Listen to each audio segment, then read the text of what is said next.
రాష్ట్ర అవతరణ దినోత్సవం సందర్భంగా తెలంగాణ ప్రజలకు రాష్ట్రపతి ద్రౌపది ముర్ము శుభాకాంక్షలు తెలిపారు. తెలంగాణ ఆర్థికంగా, సాంకేతికంగా అభివృద్ధి సాధిస్తోంది. ఈ రాష్ట్రం శక్తివంతమైన పర్యావరణ వ్యవస్థ కలిగి ఉందన్నారు. తెలంగాణ ప్రజల పురోగతిలో మరింత ముందుకు సాగాలని కోరుకుంటున్నానని రాష్ట్రపతి ట్వీట్ చేశారు.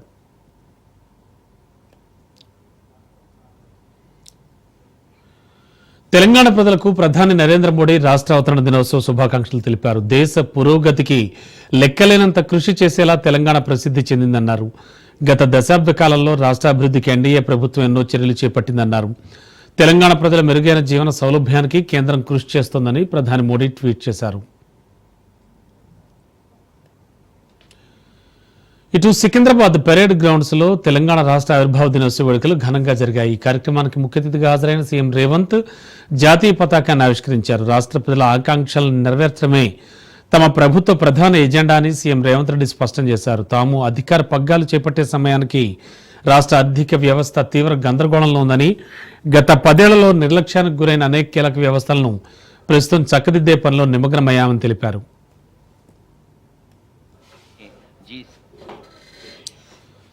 తెలంగాణ ఆర్థిక వ్యవస్థకు మహిళలే మూల స్తంభాలని సీఎం అన్నారు. 1 కోటి మంది మహిళలను కోటీశ్వరులుగా మార్చాలనే లక్ష్యంతో పనిచేస్తున్నామన్నారు. వారికి ఇప్పటికే 21,000 కోట్ల సున్నా వడ్డీకి రుణాలను అందించామని చెప్పారు. పాఠశాలల నిర్వహణ బాధ్యతలను కూడా మహిళా సంఘాలకే అప్పగించామన్నారు. త్వరలోనే క్యూఆర్ కోడ్ కార్డు ద్వారా మహిళలకు ఉచితంగా వైద్య పరీక్షలు చేయించే పథకాన్ని కూడా తీసుకురాబోతున్నామని రేవంత్ రెడ్డి వివరించారు.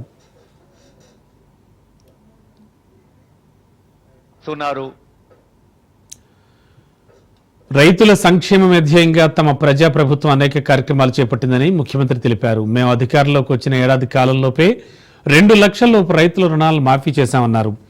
ఈ పథకం కింద రైతుల బ్యాంక్ ఖాతాల్లో 26,000 కోట్లు జమ చేశాం. సన్నవడ్లు పండించిన రైతులకు క్వింటాల్కు 500 బోనస్ అందిస్తున్నామన్నారు.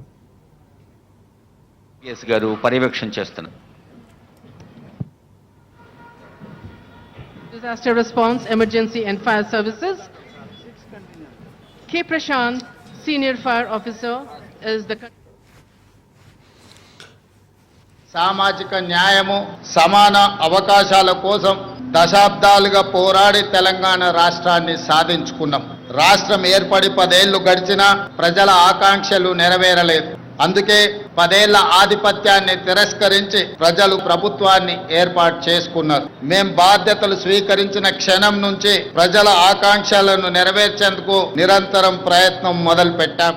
రైతు భరోసా పథకం కింద రైతులకు పెట్టుబడి సాయాన్ని ఎకరాకు 12,000 ప్రతి సంవత్సరానికి పెంచడం జరిగింది. ఇలా రైతులకే కాదు, రైతు కూలీలకు ఇందిరమ్మ ఆత్మీయ భరోసా పథకం ద్వారా భూమి లేని వ్యవసాయ కూలీ కుటుంబాలకు ఏడాదికి 12,000 రూపాయలు ఉచితంగా అందించే పథకాన్ని ప్రవేశపెట్టినమని చెప్పడానికి నేను ఆనందిస్తున్నాను. తెలంగాణ సమాజానికి పునాదులు మహిళలే. ఈనాడు తెలంగాణ సమాజం రాణి రుద్రమను, సమ్మక్క సార్లమ్మను, చాకలి ఐలమ్మను, మల్లు స్వరాజ్యాన్ని ఆదర్శంగా తీసుకొని ఈ మహిళల అభివృద్ధి కోసం తెలంగాణ ప్రజా ప్రభుత్వం ప్రయత్నం చేస్తున్నది. మహిళల ఆర్థిక స్వావలంబనకు ఇందిరా మహిళా శక్తి కమిషన్ పాలసీని ఆవిష్కరించుకున్నాం. మహిళలను పారిశ్రామికవేత్తలుగా తీర్చిదిద్దే లక్ష్యంతో తొలి ఏడాదిలోనే 21,000 కోట్ల సున్నా వడ్డీ రుణాలను మహిళలకు పంపిణీ చేశాం. యంగ్ ఇండియా స్కిల్స్ యూనివర్సిటీ ఈనాడు విద్యా సంస్థల నుంచి, ముఖ్యంగా ఇంజనీరింగ్ కాలేజీల నుంచి ప్రతి సంవత్సరం 1,10,000 మంది విద్యార్థులు పాస్ అయి సర్టిఫికెట్ తెచ్చుకుంటున్నా ఈ రోజు మార్కెట్ లో అవసరమైన స్కిల్స్ వాళ్లకు లేకపోవడం వల్ల ఉద్యోగ ఉపాధి అవకాశాలు కోల్పోతున్నారు. అందుకే తెలంగాణ రాష్ట్ర ప్రభుత్వం ఆలోచన చేసి యంగ్ ఇండియా స్కిల్స్ యూనివర్సిటీని ప్రారంభించడం ద్వారా ఈ విద్యార్థులకు అందులో శిక్షణను అందించి ఉద్యోగ ఉపాధి అవకాశాలు కల్పించడానికి ఈనాడు యంగ్ ఇండియా స్కిల్స్ యూనివర్సిటీని మనం జరిగిందని చెప్పడానికి నేను గర్విస్తున్నాను. Welcome back. బీఆర్ఎస్ ఏ పార్టీతో పొత్తు పెట్టుకోదన్నారు మాజీ మంత్రి హరీష్ రావు. రాబోయే ఎన్నికల్లో ఒంటరిగానే బీఆర్ఎస్ పోటీ చేస్తుందన్నారు. ఎన్నికలు జరిగితే 100 సీట్లలో బీఆర్ఎస్ అధికారంలోకి వస్తుందన్నారు. సీఎం రేవంత్ రెడ్డికి మాజీ మంత్రి హరీష్ రావు సవాల్ విసిరారు. 21,000 కోట్ల వడ్డీ లేని రుణాలు మహిళలకు ఇచ్చినట్లుగా ఆధారాలు చూపిస్తే రాజీనామా చేస్తామన్నారు. బీఆర్ఎస్ కార్యకర్తలను వేధిస్తే రెడ్ బుక్ లో పేర్లు రాసుకుంటామన్నారు. రేవంత్ కు సన్నిహితంగా ఉండే ఓ ఎంపీ కార్పొరేషన్ చైర్మన్ మ్యాగీతో అసభ్యకరంగా ప్రవర్తించారని వార్తలు వస్తున్నాయని అన్నారు. అయితే అధికారులు ఇవాళ ఎక్సెస్ గా ప్రవర్తిస్తున్నారో మనం కూడా తప్పకుండా రెడ్ బుక్ లో రాసి పెట్టండి, వాళ్లకు తగిన గుణపాఠం చెప్తాం. అనవసరంగా అన్యాయంగా మా బీఆర్ఎస్ కార్యకర్తల్ని వేధించిన, అక్రమ కేసులు పెట్టిన దానికి తగిన మూల్యం చెల్లించుకోక తప్పదు.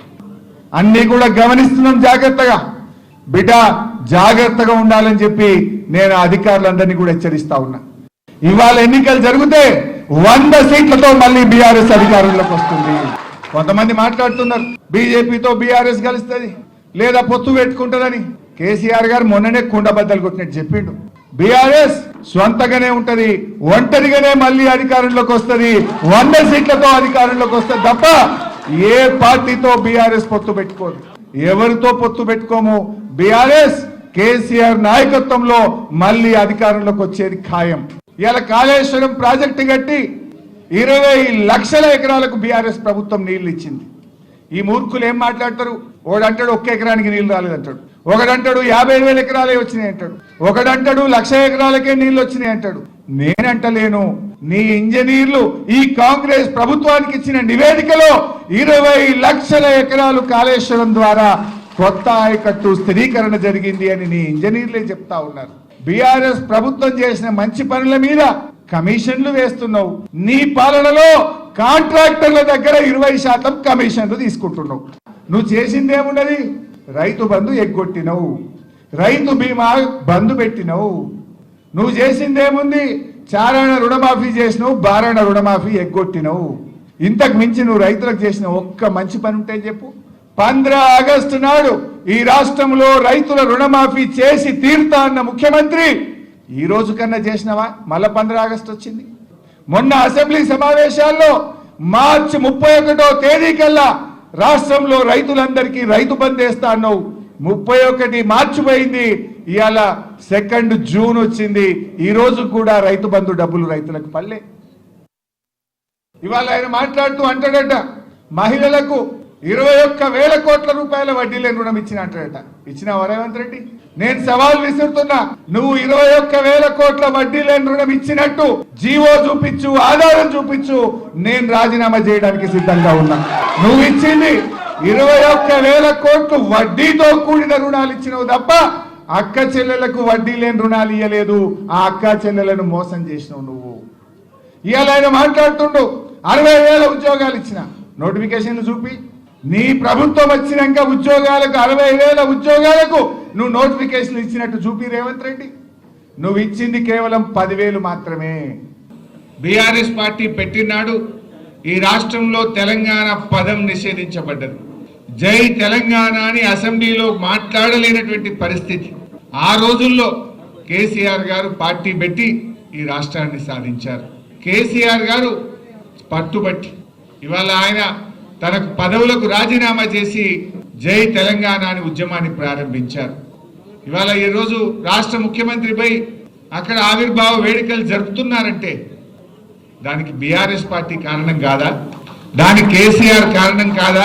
నిజంగా కేసీఆరే లేకపోతే, బీఆర్ఎస్ పార్టీయే పుట్టకపోతే ఈ రోజు రాష్ట్ర ఆవిర్భావ వేడుకలు మనం జరుపుకునే వాళ్ళమా?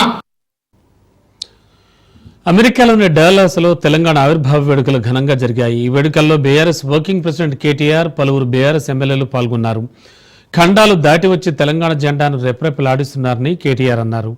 అన్ని రంగాల్లో తెలంగాణ బిడ్డలు రాణిస్తున్నారని కేటీఆర్ కొనియాడారు. ఉద్యమ కాలంలో తెలంగాణ ఎన్ఆర్ఐలు వేల మైళ్ల దూరంలో ఉన్న తెలంగాణ సంస్కృతి మర్చిపోలేదన్నారు. అమెరికాలో ఉన్న ఎన్ఆర్ఐలను చూసి తెలంగాణ సమాజం గర్వపడుతోందని కేటీఆర్ అన్నారు. చిమ్మ చీకట్లలో ఒకే ఒక్కడుగా బయలుదేరి ఉద్యమ బాట నుండి నేను తప్పుకుంటే నన్ను రాళ్లతో కొట్టి చంపండి అను పిలుపునిచ్చిన ఒక నాయకుడు కేసీఆర్. శూన్యం నుండి సునామీ సృష్టించి 14 ఏళ్లలో తెలంగాణ మిషన్ ఇంపాసిబుల్ అనే పరిస్థితి నుండి ఎట్లా కాదు పాసిబుల్ అనే పరిస్థితి చేసి చివరికి ఢిల్లీ మెడలు వంచి తెలంగాణ తెచ్చిన నాయకుడు కేసీఆర్. 3 గార్జెస్ డ్యామ్ కట్టడానికి చైనా వాళ్ళకి 16 సంవత్సరాలు పట్టింది. కానీ ప్రపంచంలోనే అతిపెద్ద లిఫ్ట్ ఇరిగేషన్ ప్రాజెక్టు మన తెలంగాణలో మన కేసీఆర్ గారి నాయకత్వంలో 4 ఏళ్లలో నిర్మించిన ఘనత మన ప్రభుత్వానికి అనే మాట నేను మీకు గుర్తు చేస్తా ఉన్నా. కాళేశ్వరం కూలేశ్వరం అయిపోయిందని మాట్లాడుతున్నారు. కానీ వారికి తెలియని విషయం ఏమంటే 45 లక్షల ఎకరాలకు నీళ్లు ఇచ్చే ఒక జల అక్షయ పాత్ర కాళేశ్వరం. గోదావరి జలాలను ఒడిసి పట్టి 80 మీటర్ల స్థాయి నుంచి సముద్ర మట్టానికి 618 మీటర్ల పైకి తీసుకుపోయే ఒక అద్భుతమైన ప్రాజెక్టు కాళేశ్వరం. పొజిషన్ లో ఉన్నా ఆపోజిషన్ లో ఉన్నా మాకు ఖచ్చితంగా తెలంగాణనే ఫస్ట్, ఇండియానే ఫస్ట్ తప్ప ఇంకోటి కానే కాదు. అందుకే మళ్ళీ చెప్తున్నా, ఇవాళ మేము గవర్నమెంట్ లో లేకపోవచ్చు, ఆపోజిషన్ లో ఉండవచ్చు, కానీ ఎన్ఆర్ఐ మిత్రులందరినీ కోరుతా ఉన్నా, అక్కడ ఉన్నది మన తెలంగాణనే. మళ్ళీ 3 ఏళ్లలో తిరిగి మళ్ళీ బిడ్డ తల్లి దగ్గరికే చేరుతుంది, తెలంగాణ తల్లి దగ్గరికే చేరుతుంది. తిరిగి కేసీఆర్ గారే ముఖ్యమంత్రిగా 3 ఏళ్లలో మళ్ళీ తప్పకుండా వస్తారు. అప్పుల మీద శాస్త్రీయమైన అవగాహన లేని వాళ్ళు, ఆర్థిక విజ్ఞానం లేని వాళ్ళు, తెలివి తక్కువ వాదనలు చేసే వాళ్ళు కొంతమంది ఉంటారు. అప్పు చేసి మనం పప్పు కూడా తినలేదు. అప్పు చేసి ఆర్థిక చక్రాన్ని తిప్పి ఆదాయాన్ని పోగు చేసి ఈ రాష్ట్రానికి, రాష్ట్రంలోని పేదలకు, రాష్ట్రంలోని ప్రజలకు సంపద సృష్టించాం. తెలంగాణ ఆర్థిక క్రమశిక్షణ తప్పలేదు, మితిమీరి అప్పులు చేయలేదు. కేంద్ర ప్రభుత్వమే చెప్తున్నది, అప్పుల్లో 28 రాష్ట్రాల్లో మనది 24వ ర్యాంక్, అంటే పైనుంచి 24 కింది నుంచి 6వ ర్యాంకు. బ్రహ్మాండమైన ఆర్థిక క్రమశిక్షణ మనకున్నది. కానీ ఇవాళ కొంతమంది తప్పుడు మాటలు మాట్లాడుతూ ఉన్నారు. Welcome back. జేఈ అడ్వాన్స్డ్ 2025 ఫలితాల్లో ఆల్ ఇండియా ఓపెన్ కేటగిరీలో టాప్ 10లో 5 ర్యాంకులతో నారాయణ విజయ దుందుభి మోగించింది. అద్భుతమైన ర్యాంకులతో నారాయణ ఆధిపత్యం కొనసాగించింది. ఈ ఫలితాల్లో నారాయణ విద్యార్థులు టాప్ ర్యాంకులతో మరోసారి సత్తా చాటారని ఆ విద్యాసంస్థల డైరెక్టర్ సింధూర నారాయణ, శరణి నారాయణ తెలిపారు. ఐఐటి ఆశయాలను సాకారం చేయడంలో వేరెవరూ నారాయణకు సాటి లేరని, సాటి రారని పేర్కొన్నారు. దేశవ్యాప్తంగా దాదాపు 180,000 మందికి పైగా విద్యార్థులు పోటీ పడి పరీక్ష ఫలితాల్లో అత్యధిక సంఖ్యలో నారాయణ విద్యార్థులు విజయ దుందుభి మోగించారన్నారు.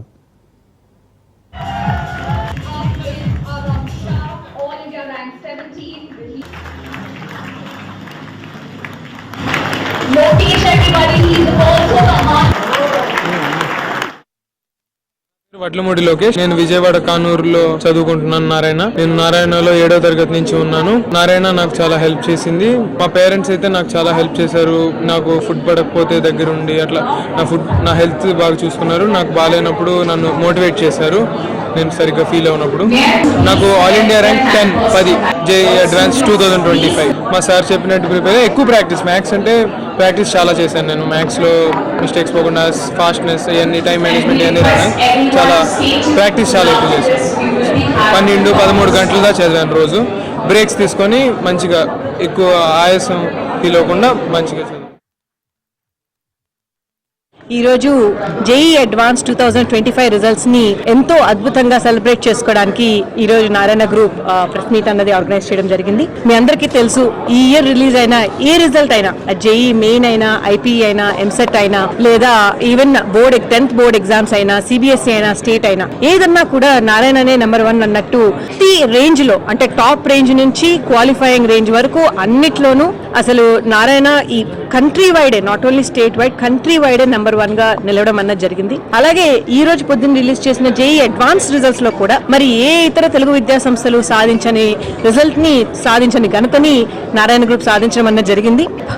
10 లో తీసుకుంటే ఓపెన్ కేటగిరీలో మరి ఏ ఇతర తెలుగు విద్యా సంస్థలు సాధించని ర్యాంకులు, అంటే టాప్ 10 లో 5 ర్యాంక్స్ నారాయణ గ్రూప్ సాధించడం ఎంతో అద్భుతమైన విషయం. ఈ 5 ఏ ర్యాంక్స్ అంటే 3, 4, 6, 7, 10 పర్ఫామ్ చేశారు. One of the examples is park. అలాగే 6th ranker Akshat Kumar is from Rajasthan, 3rd ranker Hussain is from MP, అలాగే 7th ranker Sahil is from Bombay and 10th ranker Lokesh is from Vijayawada. అలాగే టాప్ 10లోనే కాకుండా టాప్ 50లో ఓపెన్ కేటగిరీలో 23 ranks, that is also almost 50% of the ranks. అలాగే top 100లో 43, top 1000లో 200. ఇంకా లాస్ట్ ఇయర్తో పోలిస్తే క్వాలిఫైయింగ్ ర్యాంక్స్ ఇప్పటి వరకు తీసుకున్న డేటా ప్రకారమే ఆల్మోస్ట్ 15% లాస్ట్ ఇయర్ కన్నా మాకు గ్రోత్ కనిపి. We are very happy about the result. We congratulate all the students for this amazing performance. And JEE advance results ఈ రోజు విడుదల చేశారండి. అండ్ మేము ఇక్కడ ఆవాసాలో ఉన్నాము స్టూడెంట్స్ తో. Narayana group has got extraordinary results అండి. టాప్ 10 లో ఓపెన్ కేటగిరీలో we have 5 ranks, 3rd rank, 4th rank, 6th rank, 7th rank and 10th rank అండి. IIT advance examination 2.5 lakh students రాశారు. 2.5 lakh స్టూడెంట్స్ లో నారాయణ గ్రూప్ కి మీరు టాప్ 10 తీసుకోండి, టాప్ 100 తీసుకోండి, 1000 తీసుకోండి, ఎన్ నెంబర్ ఆఫ్ రేంజెస్ తీసుకున్నా ఏ ఇతర ఇన్స్టిట్యూషన్ కి కూడా నారాయణ గ్రూప్ కి వచ్చినంత రిజల్ట్స్ రాలేదండి. ఇది మెయిన్ గా మా స్టూడెంట్స్ యొక్క హార్డ్ వర్క్. టాప్ 10 లో 5 ర్యాంక్స్ తో పాటు టాప్ 100 లో ఓపెన్ కేటగిరీలో 43 ర్యాంక్స్ వచ్చాయండి. టాప్ 1000 లో 2000 ర్యాంక్స్ వచ్చాయండి, అది కూడా కేవలం ఓపెన్ కేటగిరీలో. అదేవిధంగా కేటగిరీ ర్యాంక్స్ తీసుకుంటే టాప్ 10 లో 10 ర్యాంక్స్ వచ్చాయి, టాప్ 100 లో 75 ర్యాంక్స్ వచ్చాయి అండ్ టాప్ 1000 లో 424 ర్యాంక్స్ వచ్చాయండి. ఇతర ఏ ఎడ్యుకేషనల్ ఇన్స్టిట్యూషన్ కి కూడా ఇంత గొప్ప రిజల్ట్స్ రాలేదు. దీనికి మెయిన్ గా మా మైక్రో షెడ్యూల్, మా కరికులం, కామన్ ఎర్రర్ రెక్టిఫికేషన్ అన్నది ఎప్పుడైతే స్టూడెంట్ చేస్తాడో ఆటోమేటిక్ గా ర్యాంక్స్ తగ్గుతాయండి. అండ్ ఖచ్చితంగా ర్యాంక్ ఎప్పుడైతే తగ్గితే ఎస్టిమేటెడ్ యావరేజ్ పెరుగుతుంది అండ్ కాబట్టి ఇంత హై స్కోర్ ఉంది. మా నారాయణ ఇంటర్నల్ వర్సెస్ ఎక్స్టర్నల్ తీసుకుంటే ఇంచుమించు -5 to +5% డిఫరెన్స్ ఉంటుంది. కాబట్టి ఈ రోజు మాకు ఇంత అద్భుతమైన రిజల్ట్స్ వచ్చాయండి. Alphores IIT academy IIT JEE advanced 2025 ఫలితాల్లో అద్భుత విజయాన్ని సాధించింది. పటిష్టమైన ప్రణాళికతో విద్యా బోధన, నిరంతర పర్యవేక్షణ, విద్యార్థుల అహర్నిశ కృషి ఇంతటి ఘన విజయానికి తోడ్పడ్డాయి. ప్రతి ఏటా ఆల్ఫోర్స్ అందించిన ఐఐటి కోచింగ్ ద్వారా ప్రతిష్టాత్మక ఐఐటిలో సీట్లు సాధించే విద్యార్థుల సంఖ్య పెరుగుతోందని ఆల్ఫోర్స్ చైర్మన్ నరేందర్ రెడ్డి తెలిపారు. నీట్, ఎంసెట్లలో కూడా తమ విద్యార్థులు ప్రతిభ చాటారని కొనియాడారు. చూస్తూనే ఉన్నాం. వీటికంటే ముందు జరిగిన మనం నీట్ ఎంట్రన్స్ ఎగ్జామ్ ఎవరో ఒకరు ఎవ్రీ ఇయర్ అది కోర్టుకు వెళ్ళడం చూడడం జరుగుతుంది. ఐఐటి అడ్వాన్స్ ఎగ్జామ్ మాత్రం చాలా చక్కగా ప్రతి సంవత్సరం జరుగుతుంది. అండ్ మరి ఆల్ఫోర్స్ విద్యా సంస్థ ఎవ్రీ ఇయర్ మరి మన రిజల్ట్స్ ని అద్భుతంగా ముందుకు తీసుకొస్తున్నాం. మన కళ్ళ ముందు కనబడుతూనే ఉంది. మన ఆల్ఫోర్స్ గట్ చేశారు అబ్బాయి పురుషోత్తం నాయక్ అన్న ఎస్టీ కేటగిరీలో 160వ ర్యాంక్ తీసుకొచ్చి హైదరాబాద్ వాళ్ళని ఆల్ఫోర్స్ అంటే కరీంనగర్, హన్మకొండ రిజల్ట్స్ కాదు, హైదరాబాద్ కూడా మంచి తీసుకురావాలని చెప్పేసి not only the first rank from Hyderabad, even the second Sai 157, this rank is also from our Alwal Hyderabad campus. Karimnagar నుంచి కూడా మనం ఎక్కడ కూడా తీసుకోకుండా 657 Aniruddh Sai is the topper of our Karimnagar IIT campus under OBC category, ఈ సెక్యూర్డ్ 657 ర్యాంక్. అలాగే B Aditya the same Karimnagar under OBC category secured 945. ఈ ప్రకారంగా మనకు టోటల్ గా 23 ఐఐటీస్ మీ అందరికి కూడా తెలిసిందే అండ్ 31 ఎన్ఐటీస్ అండ్ కొన్ని సెక్యులర్ ఐటీస్, ఇలా కొన్ని గవర్నమెంట్ ఫండెడ్ ఇన్స్టిట్యూట్స్ అన్నింటిలోకి మరి ఇవాళకి ర్యాంక్స్ ఉపయోగపడతా ఉంటాయి. ఇదే మనం ఇక ఆపరేషన్ సింధూర్ దెబ్బకు ఎంఐఎం అధినేత కరుడుగట్టిన హిందూ వ్యతిరేకి అసదుద్దీన్ ఓవైసీతో పాటు కాంగ్రెస్లోని కొందరు ముస్లిం మైనార్టీ లీడర్ల మైండ్ సెట్ కొంత మారింది. కానీ ముస్లిం మైనార్టీ ఓటు బ్యాంక్ కోసం పాకులాడే రేవంత్ రెడ్డి ప్రభుత్వ ఆలోచన విధానం మాత్రం మారే సూచనలు కనిపించట్లేదన్నది బీజేపీ విశ్లేషణ. కేసీఆర్ సర్కార్ చేసిన తప్పులను సరిదిద్దుదామని చెప్పి అధికారంలోకి వచ్చిన రేవంత్ రెడ్డి తాను సీఎం అయ్యాక రెండోసారి తెలంగాణ అవతరణ దినోత్సవ వేడుకల్లో పాల్గొని ఉపన్యాసం ఇచ్చారు. తమ ప్రభుత్వం చేసిన చేయబోయే పనుల గురించి ఏకరవ పెడుతూ సందేశం ఇచ్చిన రేవంత్ తెలంగాణ విమోచన దినోత్సవం గురించి మాత్రం ఎక్కడా ప్రస్తావించలేదు. బహుశా ముస్లిం మైనార్టీల నుంచి వ్యతిరేకత వస్తుందనో లేక నిజాం వారసులు అని చెప్పుకునే ఎంఐఎం అధినేత ఓవైసీ మనసును నొచ్చుకుంటుందనో భయంతో సీఎం అసలు విమోచన దినం జోలికి వెళ్లలేదన్నది బీజేపీ విమర్శ. సర్దార్ వల్లభాయ్ పటేల్ కాంగ్రెస్ నేత అంటూ ఆయన పేరును రాజకీయ లబ్ధి కోసం బీజేపీ వాడుకుంటోందని విమర్శించే రేవంత్ రెడ్డి వంటి హస్తం పార్టీ లీడర్లు పటేల్ వల్లే నిజాం నియంత్రణ నుంచి తెలంగాణకు విమోచన వచ్చిందనే విషయాన్ని ఎందుకు గుర్తించడం లేదు, ఎందుకు ఆ రోజున విమోచన దిన వేడుకలు జరుపుకోవడం లేదని బీజేపీ నేతలు నిలదీస్తున్నారు. ఈ ప్రశ్నలకు మాత్రం కాంగ్రెస్ వద్ద సమాధానం దొరకట్లేదు. ఎందుకంటే జయంతి వర్ధంతుల రోజున మాత్రం గాంధీభవన్లో పటేల్ ఫోటోకు నివాళులర్పించి గౌరవిస్తూ ఉంటారు. కానీ విమోచన దినం సబ్జెక్టులో మాత్రం వల్లభాయ్ పటేల్ కంటే ఓవైసీ అభిప్రాయాన్ని కాంగ్రెస్ గౌరవిస్తుందని కమల్నాథులు ఆరోపిస్తున్నారు.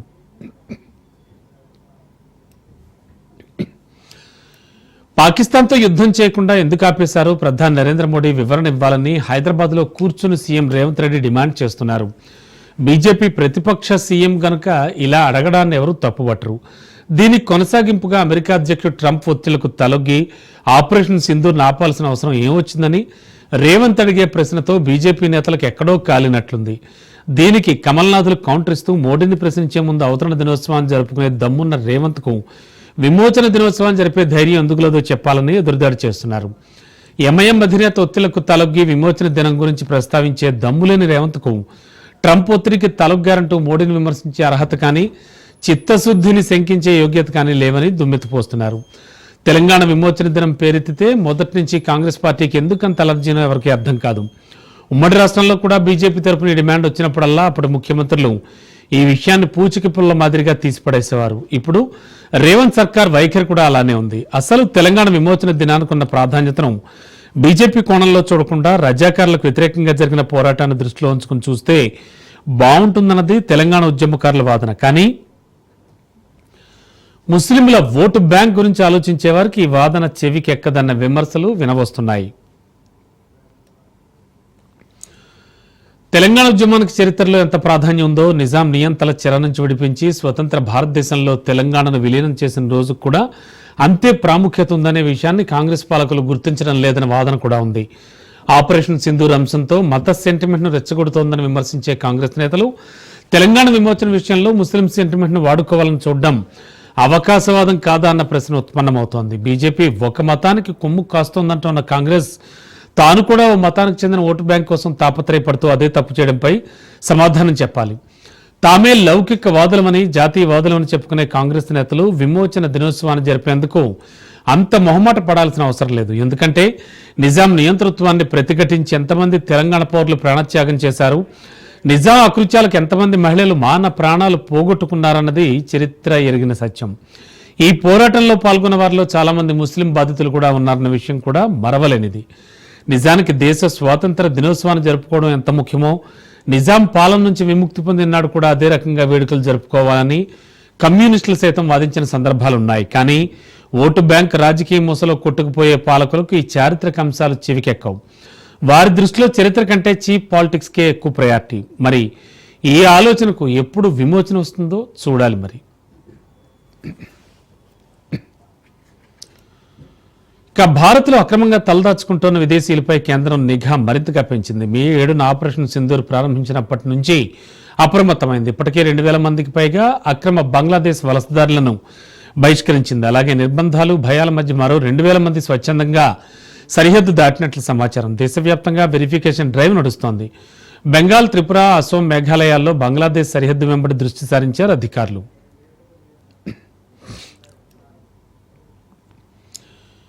పహల్గాం ఉగ్రదాడితో అన్ని రాష్ట్రాలు అలర్ట్ అయ్యాయి. వలసదారులపై ప్రత్యేక నిఘా పెట్టాయి. అక్రమ బంగ్లాదేశీ వలసదారులను అదుపులోకి తీసుకున్నారు పోలీసులు. వీళ్లంతా బెంగాల్లో సరిహద్దులు దాటి భారత్లోకి ప్రవేశించినట్లు తెలుస్తోంది. అక్కడ ఫోర్జరీ పత్రాలు పొంది దేశంలోని వివిధ ప్రాంతాలకు వెళ్లినట్లుగా సమాచారం. పట్టుబడ్డ వాళ్లలో చాలా మంది డ్రగ్స్, మానవ అక్రమ రవాణా వంటి నేరాల్లో అనుమానితులుగా ఉన్నారు. చట్ట వ్యతిరేకంగా దేశంలో ఉండే వారిపై న్యాయపరంగా కఠిన చర్యలు తీసుకుంటామని హెచ్చరించారు పోలీసులు. తక్షణమే లొంగిపోవాలని అక్రమ వలసదారులకు సూచించారు.